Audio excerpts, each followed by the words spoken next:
Good evening, welcome to the question debate. This is Yamini. ఏపీలో మరోసారి తెరపైకి ప్రత్యేక హోదా వచ్చింది. అధికారంలోకి వస్తే హోదా ఇస్తామని కాంగ్రెస్ అంటోంది. తిరుపతి సభలో డిక్లరేషన్ ప్రకటిస్తామని షర్మిల చెబుతోంది.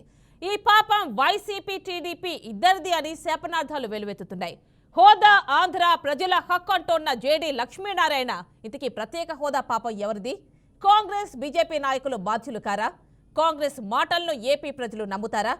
ఏ పార్టీ ఏం చెప్పినా నష్టపోయింది మాత్రం రాష్ట్ర ప్రజలే. ఇది ఇవాల్టి క్వశ్చన్ డిబేట్ టాపిక్.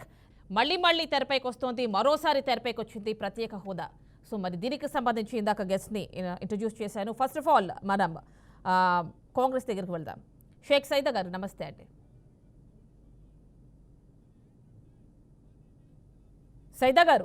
సైదా గారు ప్రత్యేక హోదా అనేది మళ్ళీ తెరపైకి వస్తోంది. మొన్న మధ్య మాట్లాడారు షర్మిల గారు, మీ పార్టీ ఏపీసీసీ చీఫ్ అధినేత. సో ఇప్పుడు మళ్ళీ 1వ తారీఖు తిరుపతి అంటున్నారు, చెప్పండి.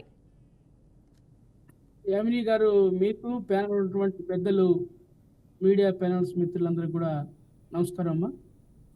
ఈరోజు ప్రధానంగా 10 సంవత్సరాల తర్వాత కూడా ప్రత్యేక హోదా గురించి మనం మాట్లాడుకోవటం అనేది నిజంగా ఇది చాలా బాధాకరం. ఈ ప్రత్యేక హోదా సాధనలో గత 5 సంవత్సరాలు 2014 నుంచి 19 వరకు పరిపాలించినటువంటి చంద్రబాబు గారు కానివ్వండి, తెలుగుదేశం ప్రభుత్వం కానివ్వండి, అలాగే 2019 నుంచి ఈనాటి వరకు మరి పరిపాలిస్తున్నటువంటి జగన్మోహన్ రెడ్డి కానివ్వండి, వైసీపీ పార్టీ కానివ్వండి ప్రధాన కారకులు అని చెప్పి చెప్తాం. ఎందుకంటే మనం చూసాం, ఆ రోజు చంద్రబాబు గారు ముఖ్యమంత్రి అయిన తర్వాత కొత్త రాష్ట్రం పరిపాలనా అధ్యక్షత ఉన్నటువంటి వ్యక్తి పరిపాలన చేస్తాడని చెప్పి ప్రజలు అధికారాన్ని అప్పచెప్తే మరి ప్రత్యేక హోదా తీసుకురావడంలో ఆయన పూర్తిగా వైఫల్యం చెందినటువంటి విషయం మనందరం చూసాం. ప్రత్యేక ప్యాకేజీతో సరిపెట్టుకున్నటువంటి విషయం కూడా మనం గమనించాం. ఆ రోజు ధర్మ పోరాట దీక్షలు అవి ఇవి అని చెప్పి హడావుడి చేసి అధికారంలోకి వచ్చిన తర్వాత మరి ఆయన చేతులు చేసినటువంటి పరిస్థితి చూసి ప్రత్యేక ప్యాకేజీ సరిపెట్టుకున్నటువంటి విషయం మనం గమనించాం. అలాగే ఈరోజు ముఖ్యమంత్రిగా ఉన్నటువంటి జగన్మోహన్ రెడ్డి గారు, నాకు 25 పార్లమెంటు స్థానాలు ఇవ్వండి, మోడీ మెడలు ఉంచి మరి ప్రత్యేక హోదా సాధిస్తా అని చెప్పినటువంటి పెద్ద మనిషి ఈరోజు ప్రత్యేక హోదా గురించి మాట్లాడినటువంటి పాపాన బోల. మరి ముఖ్యమంత్రి గారు ప్రధానమంత్రి మెడలు ఉంచుతా అని చెప్పినటువంటి పెద్ద మనిషి ఈరోజు ఆయన దగ్గరికి వెళ్ళి మోకరిల్లుతా ఉన్నాడు. ఈ 2 పార్టీలు కూడా ఈ విధానాన్ని కొనసాగిస్తూ ఉన్నాయి. మరో పార్టీ ఉంది, జనసేన పార్టీ. ఆయన పాచిపోయిన లడ్డు అని చెప్పి ఆయన చెప్పాడు. మరి ఆయన ఈరోజు కూడా మరి ఆయన కూడా తెలుగుదేశం కూటమితో కలిసి మరి ఏ విధంగా మోడీ సహకారంతో ఎన్నికలకు పోవాలని చెప్పి ఆయన చెప్తా ఉన్నాడు. ఇంతకంటే దుర్మార్గమైన ఉందమ్మా? ఈ 3 పార్టీలు కూడా బీజేపీ అంటే బాబు, జగన్, పవన్ అనేటువంటి విశ్లేషణకి ముగ్గురు అర్థం ఇచ్చే విధంగా ఈరోజు ఈ 3 పార్టీలు కూడా మోడీకి తొత్తులుగా వ్యవహరిస్తూ ఉన్నాయి. ప్రత్యేక హోదా సాధనలో ఈ 3 పార్టీలు వైఫల్యం చెందాయని చెప్పి నేను చాలా క్లియర్గా చెప్తా ఉన్నా. ఎందుకంటే జగన్ గారికి అనేక అవకాశాలు వచ్చాయి. ఆయన ఏ విధంగా అయితే 125 సార్లు ఇప్పటి వరకు బటన్ నొక్కాడో అదేవిధంగా 150 సార్లు పార్లమెంట్లో మీకు అవకాశాలు వచ్చాయి. ప్రత్యేక హోదా సాధించడానికి అవకాశాలు వచ్చినాయి. అనేక బిల్లులు మోడీకి తొత్తులుగా మీరు అనేక బిల్లులకు మద్దతు తెలియజేశారు. మరి ఆ రోజు ప్రధాని రాష్ట్రపతి ముర్ము గారికి ఓటేసిన కాడి నుంచి మొదలుకొని రైతులు నల్ల చట్టాలు వ్యతిరేకించేటటువంటి సమయంలో కూడా మీరు బేషరతుగా సిగ్గు లేకుండా మీరు ఆ రోజు ప్రధానమంత్రి మోడీకి మరి మీరు బిల్లు పాస్ చేయడానికి సహకరించారు. ఆ రోజు మీరు ఎందుకు ఒత్తిడి చేయాలా? ఈ 2 పార్టీలు కూడా మరి మోడీకి తొత్తులుగా వ్యవహరించాయి. ఈ రాష్ట్ర హక్కుల్ని ఏదైతే మనం అనుకుంటా ఉన్నామో ఈ రాష్ట్ర హక్కుల్ని ఫనంగా పెట్టినటువంటి దుర్మార్గమైనటువంటి చరిత్ర ఈ యొక్క 2 పార్టీలు అని చెప్పి నేను తెలియజేస్తానమ్మా. ఈ రాష్ట్ర ప్రజలు వీళ్ళని నమ్మరు. భవిష్యత్తులో సైదా గారు డిక్లరేషన్ లో ఏముంటుంది అసలు? ఒక క్లారిటీ. మా డిక్లరేషన్లో ఒకటేనమ్మా. ఎందుకంటే నిన్నగాక మొన్న అనంతపూర్లో బ్రహ్మాండమైన సభ జరిగింది. అక్కడ ఒక డిక్లరేషన్ తీసుకొచ్చాం మేము. ఏ విధంగా అయితే ఒక సంక్షేమ పథకాన్ని, గ్యారంటీ ఒక పథకాన్ని 5,000 రూపాయలు ప్రతి పేద కుటుంబానికి ఈ రాష్ట్రంలో ఉన్నటువంటి పేదలందరూ మరి సుఖ సంతోషాలతో ఉండాలనే ఉద్దేశంతో మేము ఒక స్కీమ్ ని మరి ఆ రోజు ప్రకటించడం జరిగింది. అంటే నేను అడిగేది అలాగే సైదా గారు, రేపు తిరుపతిలో డిక్లరేషన్. అవునమ్మా, తిరుపతి డిక్లరేషన్ కూడా నేనేం చెప్తున్నానంటే, ప్రత్యేక హోదా సాధించడంలో కాంగ్రెస్ పార్టీ ఇప్పటి నుంచే కాదమ్మా, మీరు చూశారు పార్లమెంట్ లో కూడా మరి మా నాయకుడు కేవీపీ రామచంద్ర గారు పార్లమెంట్ లో మరి ప్రైవేట్ బిల్ తీసుకురావడం జరిగింది. ఆయన ప్లే కార్డు పట్టుకొని మరి గంటలు మరి పార్లమెంట్ అయిపోయేంత వరకు కూడా నిలబడినటువంటి పరిస్థితి మనం చూసాం. అనేక సందర్భాల్లో మరి ఈ ప్రత్యేక హోదా కోసం ఆ రోజు రఘువీరారెడ్డి గారి నాయకత్వంలో కూడా మరి ర్యాలీలు ధర్నాలు చేయటం, అలాగే ఢిల్లీకి కూడా వెళ్ళి మేము మరి యాత్ర నిర్వహించటం, పార్లమెంటు ముట్టడించటం, అలాగే మన ఆంధ్ర భవన్ దగ్గర మరి ధర్నా కార్యక్రమాలు నిర్వహించడం, అనేకమైనటువంటి కార్యక్రమాలు మరి ప్రత్యేక హోదా సాధన కోసం మేము కాంగ్రెస్ పార్టీగా మేము పనిచేసినటువంటి విషయం మీకు తెలుసు. మేము ఒకటే చెప్తా ఉన్నాం, ఈ రెండు ప్రాంతీయ పార్టీలకు కూడా, ఈ రాష్ట్రంలో ఉన్నటువంటి తెలుగుదేశం కానివ్వండి, జనసేన కానివ్వండి, అలాగే వైసీపీ పార్టీ కానివ్వండి, ఈ మూడు పార్టీలు కూడా మోడీకి తొత్తులుగా ఉన్నాయి. ఈ మూడు పార్టీలకు ఓట్లు వేస్తే బీజేపీకి ఓటేసినట్టే. అందువల్ల జాతీయ పార్టీ అయినటువంటి కాంగ్రెస్ పార్టీకి మీరు ఓటేస్తే మేము కేంద్రంలో అధికారంలోకి వస్తే రాహుల్ గాంధీ గారు ప్రధానమంత్రి అయితే తప్పనిసరిగా మేము ప్రత్యేక హోదా మేము తీసుకొస్తామని చెప్పి కాంగ్రెస్ పార్టీ తరఫున తెలియజేస్తా ఉన్నాం. ఒక్కసారి మనం టీడీపీ వారి దగ్గరికి వెళ్దాం. సురేంద్ర నాయుడు గారు నమస్తే అండి. నమస్తే మేడం. విన్నారు కదా షేక్ సైదా గారు మాట్లాడిన మాటలు. అంటే ఇప్పుడు షర్మిల గారు బయట కూడా ప్లే చేసాం, ఆల్రెడీ మీరు చూసే ఉండుంటారు. షర్మిల గారు ఈ 1వ తారీఖు అంటే మార్చి 1వ తారీఖున తిరుపతిలో డిక్లరేషన్ ఇస్తా అంటున్నారు ప్రత్యేక హోదాకి సంబంధించి. అంటే ఇప్పటి వరకు సైదా గారు మాట్లాడున్నారు. ఈ తప్పంతటికి కారణం టీడీపీ, జనసేన, బీజేపీలే, అంటే వైసీపీ కూడా అన్నారనుకోండి, వీరిదే తప్పు అని అంటున్నారు. మీరేమంటారు? మేడం, ముందుగా మీకు ప్యానల్లో ఉన్నటువంటి నాతోటి మిత్రులకి, అదేవిధంగా బీఆర్కే న్యూస్ వీక్షిస్తున్నటువంటి ప్రేక్షక లోకానికి శుభ సాయంకాలం తెలియజేసుకుంటూ, ఈరోజు మనము దీంట్లో మన ప్రత్యేక హోదాను గురించి మనం మాట్లాడాలనుకుంటే 2014లో మోడీ గారు తిరుపతిలో ప్రత్యేక హోదా, నేను అధికారంలోకి వస్తే ప్రత్యేక హోదా ఇస్తానని చెప్పింది వాస్తవం. దాంట్లో ఎలాంటి మనం దాచాలన్నా దాగదు, నిజాలు మనం దాచిపెట్టాలన్నా దాగదు. ఆ రోజు చెప్పింది వాస్తవం. దాని తర్వాత అధికారంలోకి వచ్చిన తర్వాత ఏదైతే నీతి అయోగ్య అనేది ఒకటి ఏర్పాటైంది, ఈ నీతి అయోగ్య అనేది ఒకటి ఏర్పాటైన తర్వాత ఏ రాష్ట్రానికి కూడా ప్రత్యేక హోదా ఇవ్వట్లేదు. కాబట్టి ప్రత్యేక హోదాకు మించినటువంటి ప్యాకేజీ మీకు ఇస్తున్నాము అని చెప్పి ఆ రోజు మోడీ గారు చెప్పారు. దానికి మనం ఏదో ఒక రూపంగా విడిపోయిన ఆంధ్రప్రదేశ్ చాలా ఇబ్బందుల్లో ఉంది. ఈ ఆంధ్రప్రదేశ్ని మనం ఏదో ఒక విధంగా డెవలప్ చేసుకోవాలి, అభివృద్ధి పరచాల. పోలవరం లేదు, రాజధాని లేదు, అదేవిధంగా వెనుకబడినటువంటి జిల్లాలు ఎక్కువగా ఆంధ్రప్రదేశ్లో ఉన్నాయి. వీటన్నిటినీ కూడా మనం అభివృద్ధి చేసుకోవాలంటే మనం ఆ ప్రత్యేక హోదా కావాలనుకున్నాం, కానీ ప్రత్యేక హోదా వాళ్ళు ఇవ్వలేదు. కాబట్టి మనం ప్రత్యేక ప్యాకేజ్ అన్న తీసుకొని మనం రాష్ట్రాన్ని డెవలప్ చేసుకోవాలనే ఉద్దేశంతో ఆ రోజు గౌరవ ముఖ్యమంత్రి నారా చంద్రబాబు నాయుడు గారు ప్రత్యేక ప్యాకేజీకి ఒప్పుకోవడం జరిగింది. అది అందరికీ తెలిసిందే, మనం ఒప్పుకునే దాన్ని లేదు అని చెప్పలేం.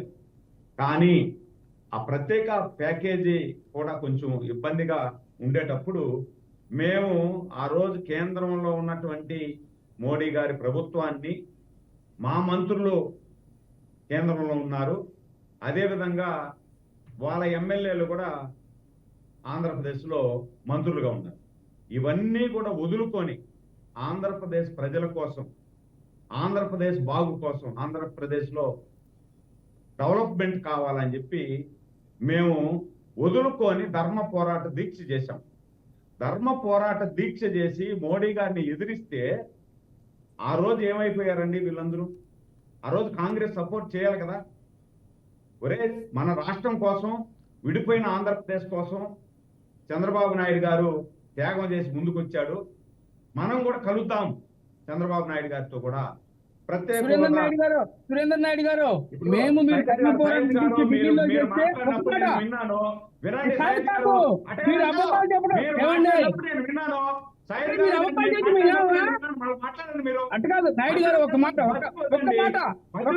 డిబేట్ వద్దండి.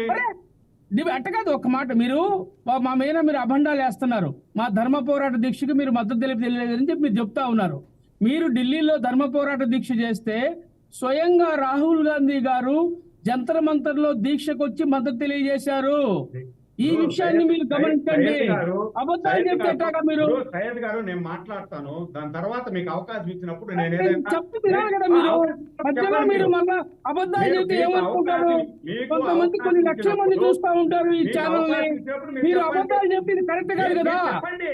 ఇప్పుడు మీరు చెప్పినట్టు చెప్పడం నేనేమంటున్నానంటే మీ ధర్మ పోరాటం మీరు అంటున్నారు. డిబేట్ లో మీరు జంతర్ మంతర్లో మేము వచ్చి మద్దతు తెలియజేశామా లేదా?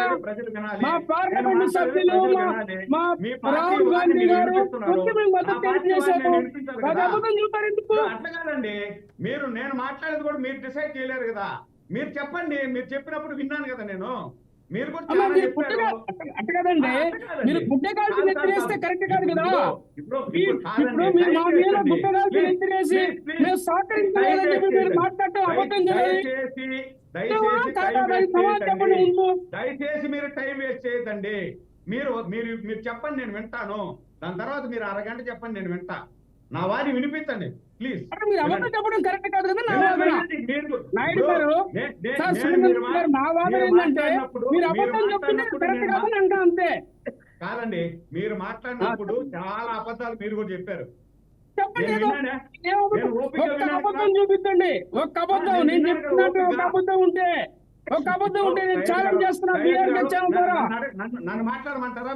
మీరే మాట్లాడతారా? మాట్లాడండి, మీరు మాట్లాడండి. మాట్లాడండి. అప్పుడు మీరెందుకంత అవుతారు? ఎందుకంత మీరు ఐదంగా మీరు సఫర్ అవుతారు? ఎందుకు? నేను వాస్తవం ఎవరైనా ఒక్కరు మాట్లాడండి. సురేంద్ర గారు, సైదా గారు, ఎవరైనా ఒక్కరు మాట్లాడండి, తర్వాత ఇంకొకరు మాట్లాడండి. క్లియర్ గా ఉంటుంది.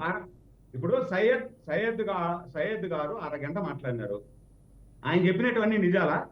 అంటే ఆయన చెప్పినటువన్నీ నేను వంత వాడితే నిజాలు చెప్పిన నిజాలే మాయి. నేను అబద్ధం ఒక్క మాట కూడా మాట్లాడలా. ఇప్పుడు ఈ విధంగా మాట్లాడితే మనం డిబేట్ చేసుకోలేము. ఆయన మాట్లాడినప్పుడు నేను విన్నా. నేను మాట్లాడితే విన్నామని చెప్పండి. దాని తర్వాత ఆయన చెప్పండి. అరగంట చెప్పండి. ఆయన నేను చెప్పినటువన్నీ తప్పు అని చెప్పండి. తప్పు లేదు, నేను వింటాను. అప్పుడు అది కాదు కదా. కాబట్టి నేనేమంటానంటే, ఇప్పుడు ఆ రోజు మేము ధర్మ పోరాట దీక్ష చేస్తే, ధర్మ పోరాట దీక్షకు ఈ రాష్ట్రంలో ఉన్నటువంటి చాలా గొప్ప మేధావులు అని చెప్పుకునేటువంటి మేధావి వర్గం కూడా ఆ రోజు సపోర్ట్ చేయలే. ఈరోజు జేడి లక్ష్మీనారాయణ గారు చెప్తున్నారు. జేడి లక్ష్మీనారాయణ గారు కూడా ఆ రోజు ఏం మాట్లాడారు? ఒరే అవును, నిజంగా తెలుగుదేశం పార్టీ బీజేపీ పార్టీ నుండి బయట వచ్చేసింది, ప్రత్యేక హోదాని గురించి పోరాటం చేస్తా ఉంది, ధర్మ పోరాట దీక్ష చేస్తా ఉంది, మనం వాళ్ళకి మద్దతు తెలుపుతాము, ఈ రాష్ట్ర ప్రజల కోసం తెలుపుతాము అని చెప్పి జేడి నారాయణ గారు కూడా ఆ రోజు ఏం చెప్పలేదు. కానీ దాని తర్వాత జరిగిన పరిణామాల వల్ల మేము అధికారాన్ని కోల్పోయినాం.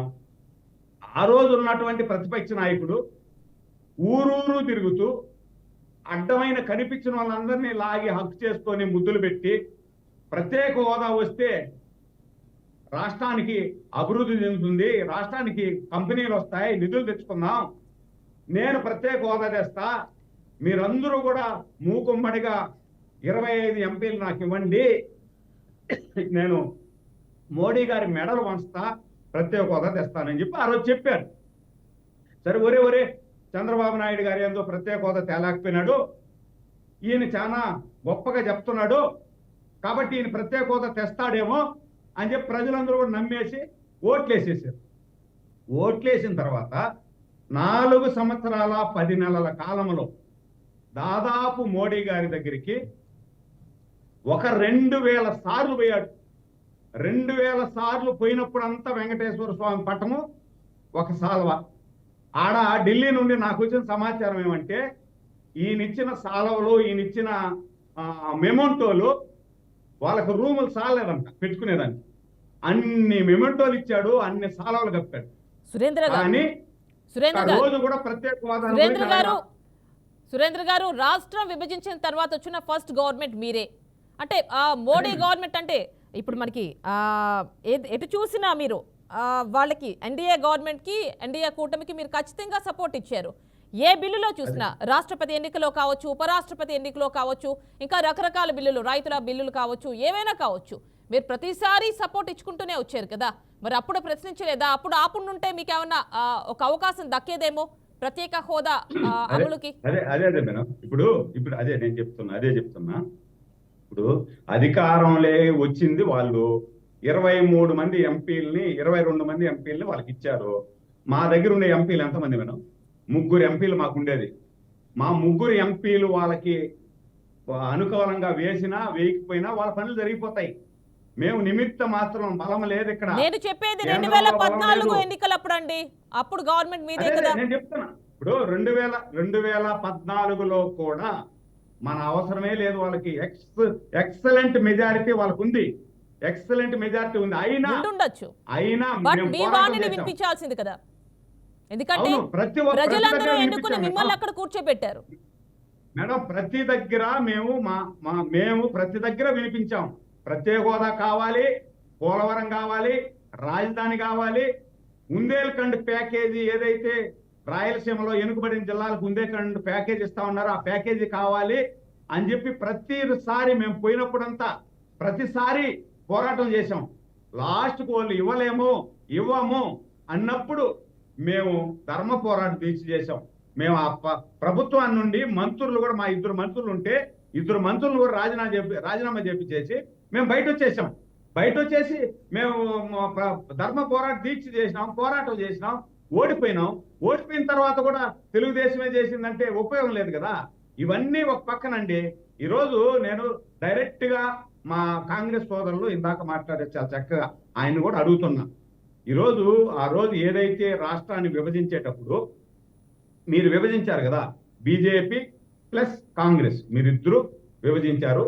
అన్ని దగ్గర నుండి మీరు అన్ని పార్టీల దగ్గర నుండి లెటర్లు ఇవ్వండి చేద్దాము అని చెప్పినారు. అందరూ అన్ని పార్టీలు కూడా ఇచ్చేసాయి మీకు లెటర్లు. ఎందుకు ఇది మనం ఈకపోయినా నిలిపే పరిస్థితి లేదు అని చెప్పి ఇచ్చారు.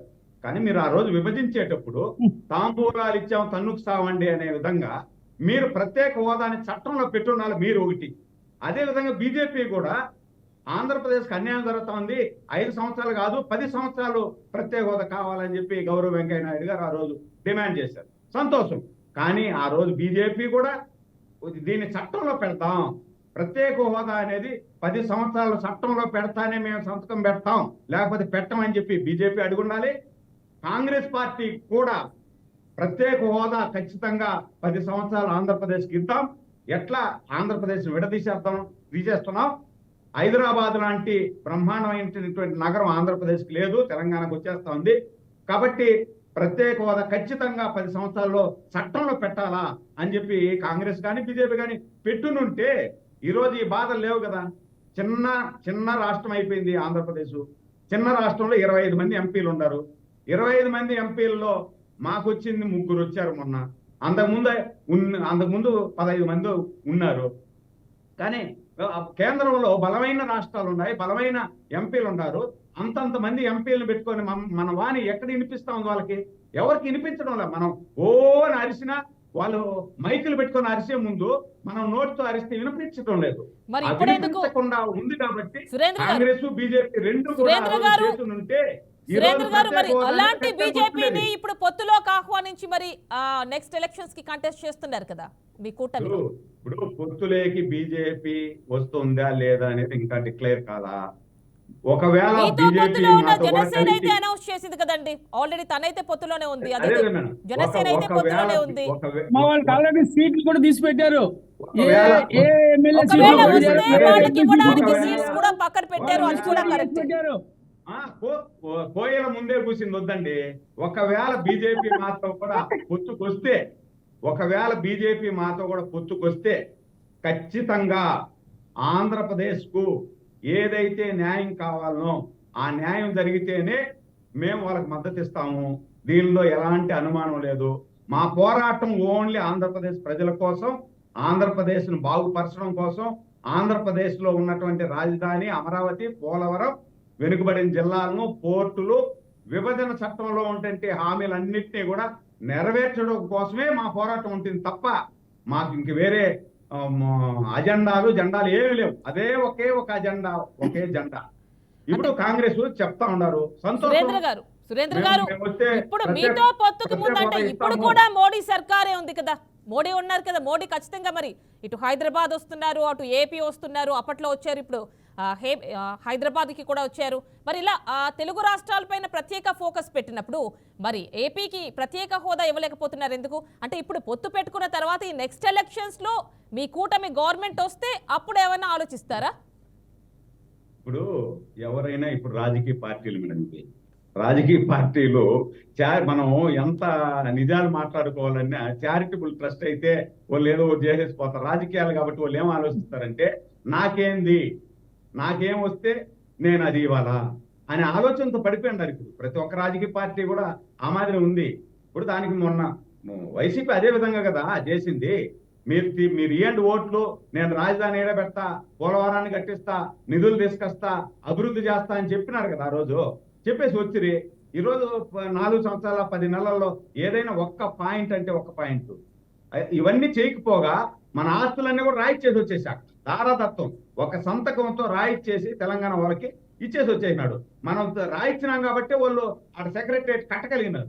లేదంటే రాసికుండా ఉంటే సెక్రటరియట్ కట్టున్నారు కదా, మనం అడిగిన డబ్బులు మనకి ఇవ్వాలి కదా, మన డబ్బులు దండిగా రావాలి కదా తెలంగాణ నుండి. ఆ డబ్బులంతా మనం తీసుకోని ఉంటాం కదా. అదే సురేంద్ర గారు వైసీపీ నేతలు కూడా ఆ మధ్యన రోజా గారు కావచ్చు, వీళ్ళందరూ చేసిన కామెంట్స్ కూడా అదే. ఏదైతే కాన్ఫ్లిక్ట్స్ లో ఉన్నాయో 60,000 కోట్లు సుమారు, అవన్నీ ఎందుకు రాబట్టలేకపోయారు అంతకుముందు గవర్నమెంట్, అంటే టీడీపీ గవర్నమెంట్ అని వాళ్ళు ప్రశ్నిస్తున్నారు. ఇప్పుడు నేను అదే మేడం, అధికారం కోల్పోయినాం మేము అందుకనే కదా మాకు ఓట్లు వేయలేదు జనాలు. అప్పుడు మేమేదో పొరపాటు చేసినామేమో, మాకన్నా చాలా గొప్పగా చేస్తారేమో వీళ్ళు, మాకన్నా చాలా గొప్పగా చేస్తారు. మేమైతే ఎంతవరకు మాకు శక్తి ఉందో ఆ శక్తికి మించి మేము పనిచేసాం.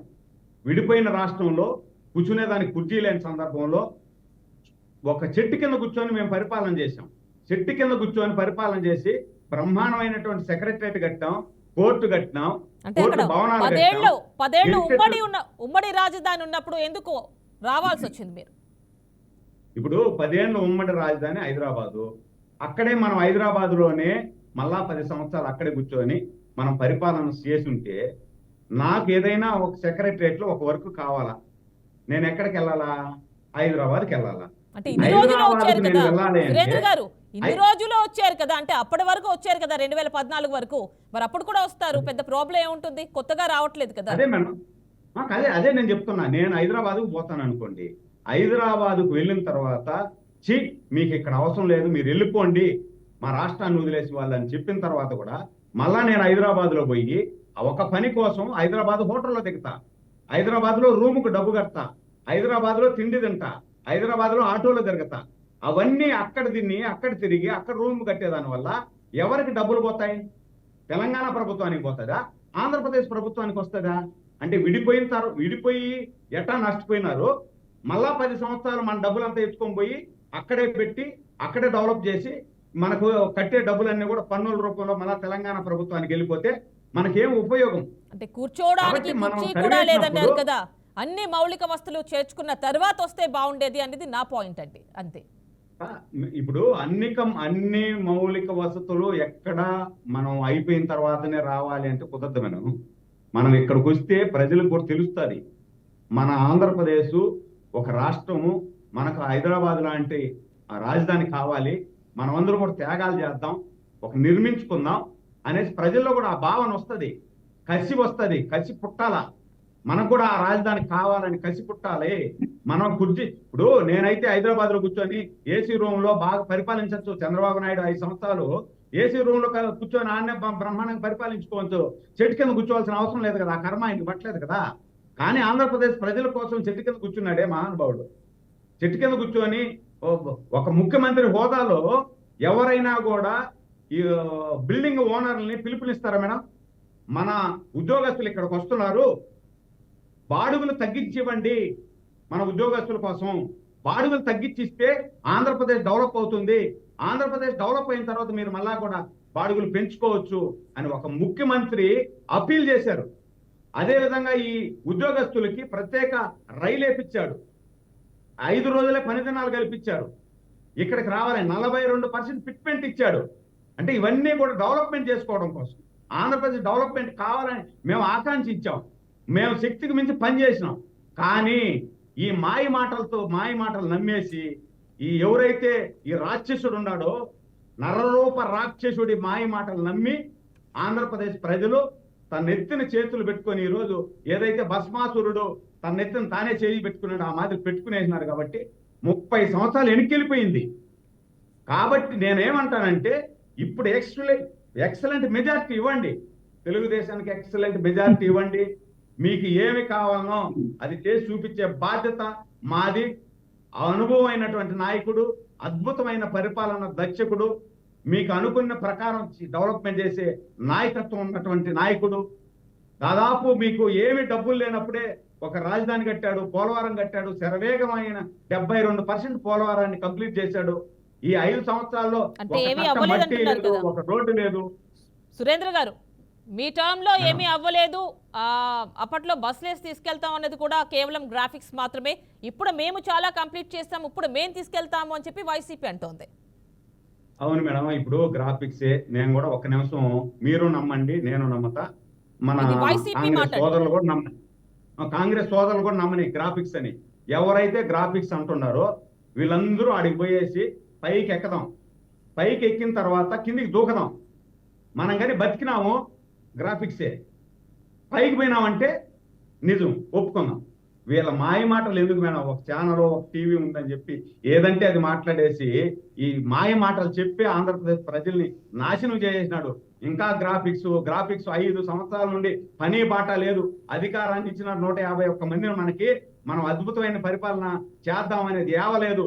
సొంత చెల్లి ఈ రోజు చెప్తా ఉంది, మా అన్న పనికిమాలినోడు, ఆ రోజు మా అన్న మాట ఏదో వినేసి నేను పనిచేస్తేనే ఈ రోజు మా అన్న పనికిమాలినోడు అయిపోయినాడు, రాజన్న బిడ్డ కాదు అతను. ఆ రోజు ఉన్నటువంటి జగన్మోహన్ రెడ్డి వారే, ఈ రోజు ఉన్నటువంటి జగన్మోహన్ రెడ్డి వారే, అసలు సిసలైన రాజన్న బిడ్డ నేను అని చెప్తా ఉంది ఆమె. దానికన్నా నిదర్శనం ఊరు కావాలా? మన ఊరు చెప్పాల్సిన అవసరం ఆమె చెప్తా ఉంది, వాళ్ళ సొంత చెల్లెలు చెప్తా ఉంది కదా ఇతను పనికి మాలినోడని. దీనికన్నా నిదర్శనం ఏముంది? సొంత చెల్లి మీద తప్పుడు ట్వీట్లు పెట్టారు, సొంత చెల్లి మీద క్యారెక్టర్ అసాసియేట్ చేశారు. ఇలాంటి వాళ్ళ మాటలు మళ్ళా మనం నమ్మేసి గ్రాఫిక్స్ కాదంట అది ఇదంటే మనం ఇంకా మళ్ళా మనం అమాయకులు అవుతాం అంతే. సురేంద్ర గారు, అప్పట్లో హైదరాబాద్ ఏ విధంగా డెవలప్ చేశారో చంద్రబాబు నాయుడు చూశారు కాబట్టే ఉమ్మడి రాష్ట్రం విడిపోయిన తర్వాత ప్రత్యేక ఏపీకి నమ్మి చంద్రబాబు నాయుడు ఫేస్ చూసి ఓట్లేశారు టీడీపీకి. సో మరి ఇప్పుడు ఏం చూసి వేయాలి? ఎందుకంటే మీరు మీ హయాంలో ఏం చేయలేకపోయారు కదా, రాబట్టలేకపోయారు ప్రత్యేక హోదా బెనిఫిట్స్ ఏవైతే ఉన్నాయో అవన్నీ కూడా. మరి ఇప్పుడు ఏం అడుగుతారు మీరు? మేడం, ఇప్పుడు నేనేమంటానంటే 2014లో విడిపోయిన ఆంధ్రప్రదేశ్లో ఎక్కడా డెవలప్ లేని సందర్భంలో అద్భుతమైన డెవలప్మెంట్ మేము తీసుకొచ్చినాం. తిరుపతి కోతవేటు దూరంలో ఒక 100 కంపెనీలు వచ్చాయి. అదేవిధంగా వెంకటగిరి రోడ్డు అంతా పోయినామంటే 4 యూనివర్సిటీలు తీసుకొచ్చినాం. తిరుపతిలో బ్రహ్మాండమైన మెడికల్ హబ్గా తయారు చేసినాం. అదేవిధంగా కియా కంపెనీని తీసుకొచ్చినాం. పోర్ట్లన్నీ బ్రహ్మాండం డెవలప్ చేసాం, ఎయిర్పోర్ట్లు డెవలప్ చేసినాం. ఇవన్నీ అద్భుతంగా చేస్తాం. కనీసం ప్రజలు కానీ మమ్మల్ని నమ్మి ఇంకొక 5 సంవత్సరాలు మాకు అవకాశం ఇచ్చి ఉంటే, మొన్న 2019లో కూడా తెలుగుదేశం పార్టీని గెలిపించి ఒక 10-15 సంవత్సరాలు చంద్రబాబు నాయుడు గారికి కానీ అవకాశం ఇచ్చి ఉంటే మరో హైదరాబాద్ కాదు, మరో సింగపూర్గా తయారై ఉంటుంది. హైదరాబాదును తలదన్నే విధంగా తయారై ఉంటుంది. ఆ 15 సంవత్సరాల తర్వాత ఎవరు వచ్చినా కుర్చీలో కూర్చొని ఉంటే పరిపాలన దాని ఇష్టంగా చేసుకోమంటది. అదే సురేంద్ర గారు, వైసీపీ ఏమంటోందంటే ఇలా హైదరాబాద్ ఒక్క చోట మాత్రమే డెవలప్మెంట్ జరగడం వల్లే ఇలా ఇప్పుడు ఏదైతే హైదరాబాద్ వాళ్ళ సైడ్కి వెళ్ళిపోయిందో, విభజన టైంలో తెలంగాణకు వెళ్ళిపోయిందో, అలాగే ఇప్పుడు అమరావతి ఒక్కటే మీరు డెవలప్ చేస్తే రేపొద్దున రాయలసీమ అంటూ నినాదం ఆల్రెడీ వచ్చేసింది. సో మరి వాళ్ళు అడిగితే ఏం చేయాలి? మళ్ళీ లాస్ అవ్వాలా? ఎవరికి వాళ్ళే ఇలా అంటే ఒక ప్రాంతాన్ని డెవలప్ చేయడం అనేది మా ఉద్దేశం కాదు, అందుకే 3 రాజధానుల కాన్సెప్ట్ అని వాళ్ళు అంటున్నారు. ఇప్పుడు నేనేమంటానంటే మేడం, 3 రాజధానులు పెడితే డెవలప్ అయిపోదు. అభివృద్ధి వికేంద్రీకరణ జరగాల. అధికార వికేంద్రీకరణ జరిగితే డెవలప్మెంట్ కాదు, అభివృద్ధి వికేంద్రీకరణ చేయాలా. అందుకనే మేమేమేం చిన్నామంటే విజయవాడ, గుంటూరు ఆ పరిసరాలంతా కూడా ఒక రాజధాని వస్తుంది, ఆడ డెవలప్మెంట్ అవుతుంది. అదేవిధంగా వైజాగ్ ఆ ఏరియా అంతా కూడా కోస్టల్ ఏరియా ఎక్కువ ఉంది కాబట్టి, ఆడ తీర ప్రాంతం బ్రహ్మాండంగా ఉంది కాబట్టి, అది ఆల్రెడీ మనం ఉమ్మడి ఆంధ్రప్రదేశ్ లో ఉన్నప్పుడే కూడా మంచి ఫైనాన్షియల్ సిటీగా డెవలప్ అయింది కాబట్టి, అదే స్థాయిలో మనం వైజాగ్ ని కోస్టల్ ఏరియాను బ్రహ్మాండంగా డెవలప్మెంట్ చేయొచ్చు. అదే విధంగా రాయలసీమ ఇదంతా కూడా ఒక హార్టికల్ హబ్బుగా, మెడికల్ హబ్బుగా డెవలప్మెంట్ చేసి 3 భాగాలను కూడా సమానమైనటువంటి అభివృద్ధి చేపిస్తాం మనము. అభివృద్ధి 3 ప్రాంతాలు జరిగినాయంటే బ్రహ్మాండంగా ఉంటది. మన యువకులందరూ కూడా వేరే దేశాలకు, వేరే రాష్ట్రాలకు పోయి ఉద్యోగాలు చేసుకునే పని లేకుండా ఆంధ్రప్రదేశ్ లోనే ఉంటారు. ఆంధ్రప్రదేశ్ కి వేరే రాష్ట్రాల నుండి, వేరే దేశాల నుండి ఇక్కడికి వచ్చి ఉద్యోగాలు చేసేటువంటి ఆ విధంగా మనం డెవలప్మెంట్ చేస్తామని చెప్పి మనం ఆ రోజు కలలుగన్నాం. ఆ విధంగా రూట్ మ్యాప్ కూడా తయారు చేసుకున్నాం. కానీ ప్రజలు పాపం ఒక్క ఛాన్స్ మాయలో పడిపోయి, ఆయన ముద్దులకు మైమరిసిపోయి మన రాష్ట్రాన్ని ఇంత దరిద్రంగా తయారు చేస్తాడని వాళ్ళకు కూడా తెలియక ఓట్లేశారు, పోయింది. ఇప్పుడు విజన్ ఉన్నటువంటి నాయకుడికి తెలంగాణలో కూడా ఉమ్మడి ఆంధ్రప్రదేశ్ లో 10 సంవత్సరాలు ఒకే అధికారం ఇచ్చారు కాబట్టి ఆ 10 సంవత్సరాలు డెవలప్మెంట్ చేయగలిగాడు. అదే విధంగా ఇక్కడ కూడా ఒక 10 సంవత్సరాలు అవకాశం ఇచ్చుంటే. సురేంద్ర గారు ఎక్కడ ఫెయిల్ అయ్యారు అనిపించింది మీకు? మేడం 10 సంవత్సరాలు కంటిన్యూస్ గా మీకే అధికారం ఇచ్చిండుంటే 100% రాజధాని కావచ్చు, రాష్ట్రాన్ని అభివృద్ధి చేయడం కావచ్చు జరిగేది అంటున్నారు. మరి ఎక్కడ ఫెయిల్ అయినట్టుగా మీకు అనిపిస్తోంది? మనం ఎక్కడ ఫెయిల్ అయినాం అనుకుంటున్నాం అంటే, ఏదైతే మనం జగన్మోహన్ రెడ్డి గారు చెప్పినన్ని తప్పులు మనం చెప్పే దాంట్లో పోటీ పడలేకపోయినాం, అన్ని తప్పులు చెప్పలేకపోయినాం. అసాధ్యాలని సుసాధ్యం చేస్తాను నేను చెప్పిన తప్పులన్నిటిని కూడా నేను కరెక్ట్ గా నమ్మించలేకపోయినాం. ఇప్పుడు మీరు అన్నారే ఇందాక, అదేమది గ్రాఫిక్స్ అని. ఆ గ్రాఫిక్స్ అంటే ఏదో పిచ్చోడు చెప్పుకుంటున్నారే, ప్రజలు నమ్మరేమో అనుకున్నాం. కానీ ఆ పిచ్చోడు మాటలే ప్రజలు నమ్మేస్తారు.